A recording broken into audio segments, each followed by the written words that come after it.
हमेशा ये दावा करें कि आपके पास दौलत है, आपके पास खुशियां हैं, आपके पास शांति है, आपके खूब सारे दोस्त हैं और सब आपसे प्रेम करते हैं।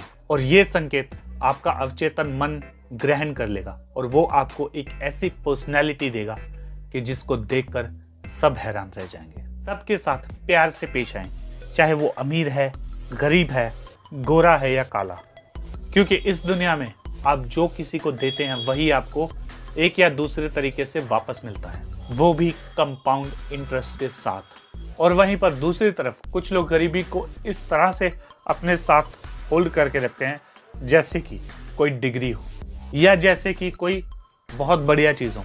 गरीबी जो है वो एक मानसिक रोग की तरह है जो इंसान को सारी जिंदगी अपने में जकड़ कर रखती है, ना उसे खुल के जीने देती है, ना ही उसे खुल के मरने देती है। तो भाई लोग, गरीबी में कोई गुण नहीं है, ये एक मानसिक रोग है। आपको इस मानसिक रोग का इलाज करना ही होगा। अगर नहीं करोगे तो ये तुम्हारी ऐसे वाट लगाएगा कि तुम्हें पता भी नहीं लगेगा। तुम इस दुनिया में भूखे नंगे रहने या चिथड़े पहनने के लिए नहीं आए हो, बल्कि तुम इस दुनिया में अपना विकास करने के लिए आए हो, शारीरिक रूप से भी और मानसिक रूप से भी। और ये तभी संभव हो सकता है जब तुम्हारा ध्यान सिर्फ पैसे कमाने पे ना हो। और हाँ, मुझे एक और बात याद आई कि कभी भी ऐसे शब्दों का प्रयोग मत करना कि जैसे कि गंदा पैसा है, ये तो घटिया पैसा है, मुझे ऐसा पैसा नहीं चाहिए। या कुछ लोग ऐसा कहते हैं कि आई हेट रिच पीपल या आई हेट मनी।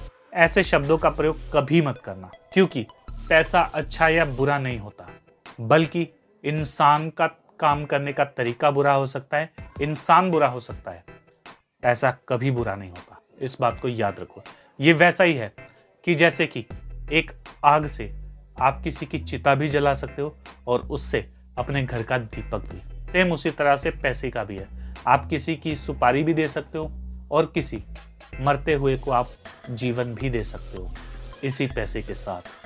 क्योंकि जैसे ही आप पैसे की आलोचना करते हो तो सिर्फ आप पैसे की आलोचना नहीं करते, आप उस एनर्जी की आलोचना कर रहे हो जो आपको पैसे बनाकर देगी या जो आपको मोटिवेट करेगी या आपको रास्ता दिखाएगी कि आप पैसे कैसे कमाएं। और जैसे ही आप उसकी इंसल्ट करोगे तो वो एनर्जी आपसे दूर हो जाएगी। लेकिन अगर तुम्हारी ऐसी सोच रही है तो अब तुम्हें पता लग गया कि तुम्हें कैसा नहीं सोचना है, बल्कि अब तुम्हें अपने माइंड को रीप्रोग्राम करना है। या तुम्हारे मन में अगर ऐसे ख्याल आते भी हैं तो अपने आप को रीप्रोग्राम कर लो, अपने माइंड को रीप्रोग्राम कर लो। कैसे? कि आई लव मनी, मुझे पैसा पसंद है, मुझे अमीर लोग पसंद है, मेरा अमीर लोगों के साथ उठना बैठना है, उनके साथ बैठकर हम ये डिसाइड करते हैं कि कैसे समाज में अच्छी चीज़ें पहुंचा सके, कैसे गरीबों की और ज़रूरतमंदों की मदद कर सके। जैसे ही तुम ये बातें कहोगे वैसे ही तुम्हारी पूरी एनर्जी चेंज हो जाएगी और जो पैसा आज तक तुमसे दूर जाता रहा था अब वो किसी ना किसी बहाने तुम्हारी लाइफ में आने लगेगा। या तुम ऐसा भी कर सकते हो कि तुम बार बार ये दोहरा सकते हो कि आई लव मनी, मुझे पैसा पसंद है, मैं पैसे का इस्तेमाल हमेशा समझदारी से करता हूँ, मैं हमेशा ज़रूरतमंदों की मदद करता हूँ, मैं पैसे को खुशी के साथ खर्च करता हूँ और ये हज़ारों, लाखों, करोड़ों गुना होकर मेरे पास किसी न किसी तरीके से आ ही जाता है। दोस्तों, इसके अलावा हमारे 2 और चैनल है, द फंकी मोटिवेटर शॉर्ट्स के नाम से और द फंकी टॉक के नाम से। इन दोनों चैनल्स पे भी जाओ, वीडियोस को देखो और इन चैनल को सब्सक्राइब भी मार लो यार। और हाँ, इस चैनल को भी सब्सक्राइब मार दो, कहीं उसके चक्कर में ये मत भूल जाइयो। तब तक के लिए स्टे फंकी, स्टे रॉ।